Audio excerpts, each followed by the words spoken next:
Hello my dear students, आं दिनै नोंथांमोननो NEET examनि पैटार्नखौ आं नोंथांमोननो बेयाव दिनै लिरनानै देखायगोन बबे साबजेक्टनिफ्राय बेसेबां मार्क फैयो नङा होमबा बेखौ जोङो दिनै बे भिडियोआव जोङो सोलोंगोन कमप्लिटलि दै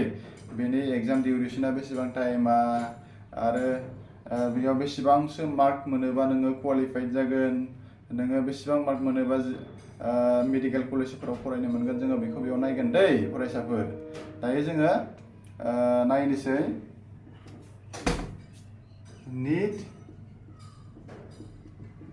पैटार्न नङा होमबा NEET पैटार्न जोङो बेखौ बेयाव नायगोन ना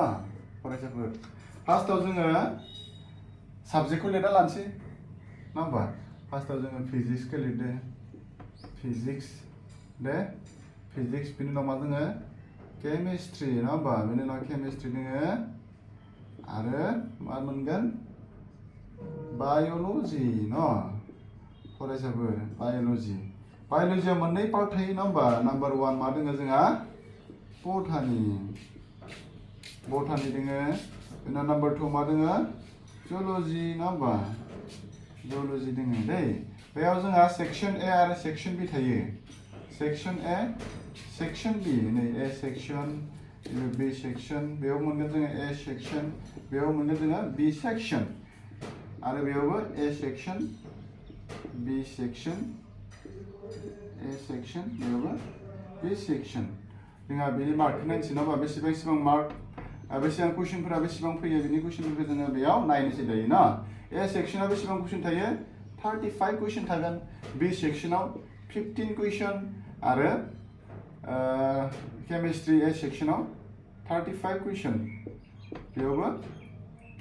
बेसेबां 15 कुइसन 35 कुइसन 15 कुइसन 35 कुइसन आरो 15 कुइसन बेबायदियै जोङो मोनगोन ना बेयाव नैखौ बेसेबां कुइसनखौ 35 खौ बेखौ नों एटेम्प्ट खालामजोबनो हागोन बेखौ एटेम्प्ट खालामजोबनो हागोन 35 कुइसनखौबो दै 35 कुइसनखौबो एटेम्प्ट खालामजोबनो हागोन नोंथाङा बेनि उनाव नैयाव सेक्शन बिनिखौ नोंसोरो अनलि 10 टाल' एटेम्प्ट खालामनो हागोन अनलि 10 कुइसन नोंसोरो एटेम्प्ट खालामनो हागन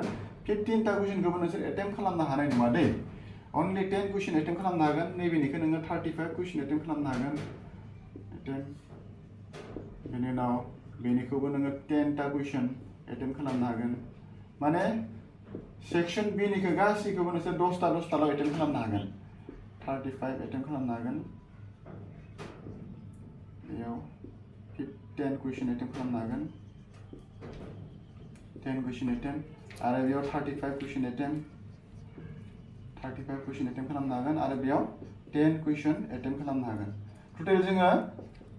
बेयाव ए सेक्शननिखौ जोङो गासैखौबो 35 खौबो नोङो एटेम्प्ट खालामजोबनो हागोन किन्तु अनलि बी सेक्शन आरो बी सेक्शननिखौ नोङो अनलि 15 टा कुइसन दङ नालाय बेयाव नों 10 टाल' कुइसन एटेम्प्ट खालामनो हागोन आरो ना फरायसाफोर अब्ला जोङो बिनि पेटार्नखौ जोङो एसे आन्दाज मोनबाय नङा होमबा आरो जोङो नायनोसै दाना नेगेटिभ मार्क नङा होमबा नेगेटिभ मार्क थागोन मोनफ्रोमबो कुइसनाव नेगेटिभ मार्क थायो आरो जुदि नोङो मोनसे कुइसन कारेक्शन जायोब्ला नोङो बेसेबां मार्क मोनगोन 4 मार्क मोनगोन बेखौ लिरना लालाय फरायसाफोर आं बेखौ खोमोरनोसै दै खोमोरनोसै दायो जोङो नायनोसै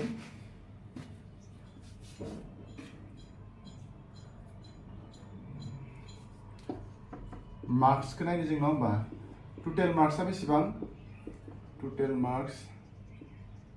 मार्क्सआ 720 दै नीट एग्जाम थाखाय जाय डक्टर जागोन बेयो 720 बेयाव मार्क्सआ टोटेल मार्क्सआ दै बेनि उनाव कारेक्ट एन्सार नङा होमबा कारेक्ट एन्सार जुदि कारेक्ट एन्सार जायोबा बेसेबां मोनगोन प्लास 4 मार्क्स मोनगोन नोंथाङा दै आरो इनकारेक्ट एन्सार जायोबा -1 मार्क्स नोंहा काट थांगोन आरो ना दानजागोन अब्ला जोङो मिथिबाय टोटेल मार्क्सआ बेसेबां 720 मार्क्सनि जायो बेनि उनाव कारेक्ट एन्सार जायोब्ला 4 मार्क्स मोनगोन नोंथाङा बेनि उनाव इनकारेक्ट एन्सार जायोब्ला 1 मार्क्स नोंसोरा केन्सेल थांगोन आरोना प्लासनिफ्राय नोंहा दानजालांगोनसो ओंखायनो जुदि नोंसोरो नेटनि थाखाय मोजां फरायदोंबाथाय जानला मोनला कुइसनफोरखौ हायै कुइसनखौ नोंसोरो एटेम्प्ट खालामनाङा जुदि हायै कुइसनखौ एटेम्प्ट खालामदोंबा नोंसोरा मा थांगोन केन्सेल थांगोन नङा होमबा केन्सेल थांगोन ओंखायनो एसे मोजां नायबानो जाबाय आरो जों मार्क सिस्टेम नङा होमबा नैयाव एआव बटानि बाय'लजि आरो बटानियाव बेसेबां कुइसन थायो 100टा कुइसन थायो दै बाय'लजि आरो बटानियाव 100टा कुइसन डेट मिन्स नोंसोर बेसेबां बेसिम थांगोन 100टा कुइसन बा नोंसोरा बेयाव 90 कुइसनखौ नोंसोर एटेम्प्ट खालामजोबनो हागोन बेनिफ्राय 90 कुइसनखौ नोंसोर एटेम्प्ट खालामनो हागोन 90 कुइसनखौ एटेम्प्ट खालामोबा नोंसोरा पास जानायनि चान्सआ बेयावनो दोङो मोनसे साबजेक्टआवनो दोङो बाय'लजि पार्टआव नङा होमबा अब्ला नोंसोर बाय'लजि पार्टखौ बांसिन मोजां गोसो होना फराय दाना फार्स्ट इयारनि स्टुडेन्ट आरो सेकेन्ड इयारनि स्टुडेन्टबा नोंसोरो बाय'लजि पार्टखौ बांसिन मोजां फराय आरो एमसिकिउखौ दानिफ्रायनो बानायलांखा अब्लासो नोंसोरो नेक्स्ट फैबाय थानाय नीट एग्जामाव मोजां मार्क मोननानै नोंसोर पास खालामनो हागोन अब्लासो नोंसोर डक्टर फरायहैनो हागोन दै स्टुडेन्टफोर अब्ला जोङो बेखौ खोमोरनोसै बिनि उनाव टाइम डिउरेसनखौ नायनोसै नङा होमबा टाइम डिउरेसन एग्जाम टाइमा बेसेबां जागोन 3 hours 20 minutes लायो 3 hours 20 minutes दै 3 hours 20 minutes माबायाव टाइमाव नोंसोरो 180टा कुइसनखौ एटेम्प्ट खालामनांगौ दै 180टा कुइसनखौ नोंसोरो एटेम्प्ट खालामनांगोन टोटेल कुइसना बेसेबां थागोन टोटेल कुइसना 200 एमसिकिउ कुइसन थागोन 200 एमसिकिउ कुइसना नोंसोरो only 180 कुइसनखौल' नोंसोरो एटेम्प्ट खालामनो हागोन बुजिबायना फरायसाफोर अब्ला जोङो बेखौ मोनथिबाय नङा होमबा बेखौ मोनथिबाय मार्क सिस्टेमखौबो मोनथिबाय दायो जोङो स्ट्रेटेजि एसे नायनोसै नङा होमबा स्ट्रेटेजि नायनोसै जोङो नाय STP नि थाखाय जोङो हमनानै लादो 400 दै 400 मार्क्सखौ नोंसोरो थिखोथारनो नाजा 400 मार्क्सखौ नोंसोर थिखोथारनो नाजा 400 निफ्राय नैबेदि जाहैगोन आरोना 350 निफ्राय 400 मार्क्स बेखिनिनि गेजेराव थाथारनांगोन नोंसोरो जुदि मेडिकेल डक्टर फरायनोबा दै 350 आरो 400 नि गेजेराव नोंसोर मार्कखौ थिखोथारनो हानांगोन अब्लासो नोंसोरो डक्टर फरायहैनो हागोन मोजां मेडिकेल कलेजाव फरायहैनो हागोन बुजिबाय STP नि थाखाय दे खिन्थु जोङो आलदानि थाखाय नङा जों STP नि थाखायल'सो नांदों नङा होमबा STP नि थाखाय जोंथ' गासिबो मा STP नङा होमबा बर'फ्रा गासिबो STP ओंखायनो नोंसोरो बे बेखिनिनि रेन्जआव थानो नाजाबानो जाबाय बेखिनिनि रेन्जआव थानोबा नोंसोर माबायदि स्टाडि खालामनांगोन नोंसोरो मोजां फरायलांनांगोन कनसेप्टखौ लालांनांगोन नङा होमबा फार्स्ट इयारावथ' दा फार्स्ट इयाराव थानाय स्टुडेन्टफोरा बहुत मोजां बेखौ फल' खालाम नोंसोरो मोनसे चेप्टारनिफ्राय 1 चेप्टारनिफ्राय नोंसोरो दानिफ्रायनो मिनिमाम 100 MCQ कुइसनखौ नोंसोरो बानायलां NCERT लेखानिफ्राय दै NCERT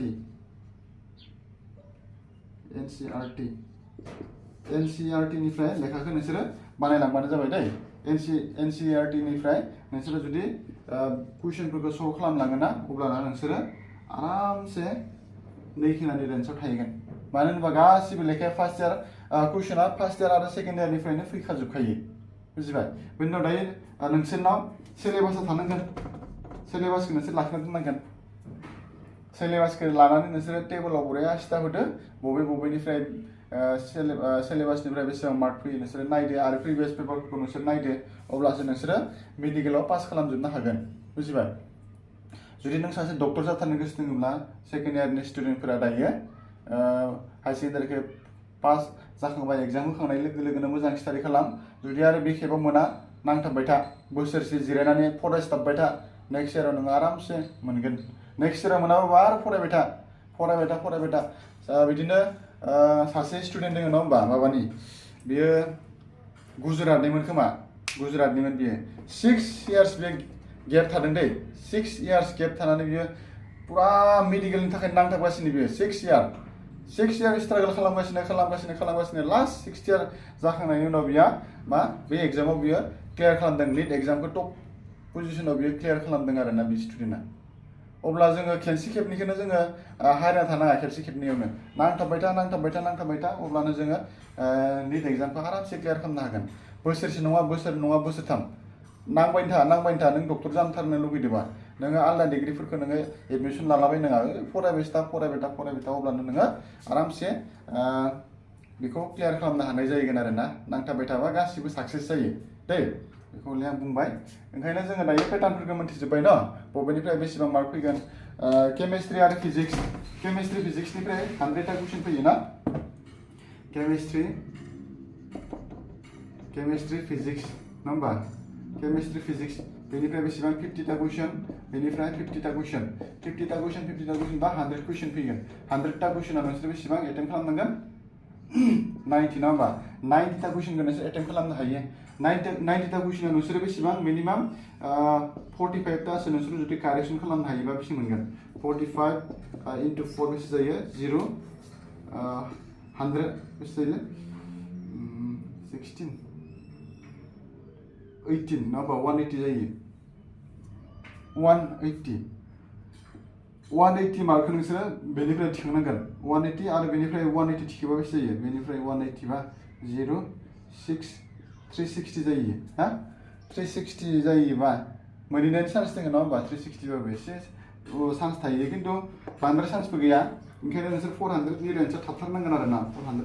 नि रेन्जआव थानांगोन आरो जोंहा नै खाथियावनो मेडिकेल कलेज जाना फैबाय क'क्राझारावनो मेडिकेल कलेज जाबाय बे क'क्राझारावबो नोंसोर एडमिसन लाफैनो हागोन नङा होमबा क'क्राझार मेडिकेल कलेजाव नोंसोरो एडमिसन लाफैनो हागोन देग्लायनिफ्राय लासिगोन खोमा क'क्राझाराव अब्ला नेक्स्ट इयाराव नोंसोरो जुदि NEETआव पास जायो होमबानो नोंसोर नेक्स्ट इयारावनो क'क्राझाराव मेडिकेल कलेजाव फरायनो मोनगोन बेसेबा गिदिर मोनसे इनस्टिट्युट बानायगासिनो बेयाव दा कमप्लिटआनो जासिगोन ओंखायनो नोंथांमोना लेखाखौ फराय मोजांनो नेक्स्ट इयाराव नोंथांमोना जाहाथे एडमिसन मोननाय बायदि अब्ला जोङो भिडिअखौ दिनै दोनथ'नोसै नङा होमबा बुजिबाय जोङो बबेनिफ्राय बेसेबां मार्क फैयो आरो बेनि मार्क पेटार्नफोरा माबायदि जों बेखौबो मिथिबाय न जाबाय होमबा फरायसाफोर दे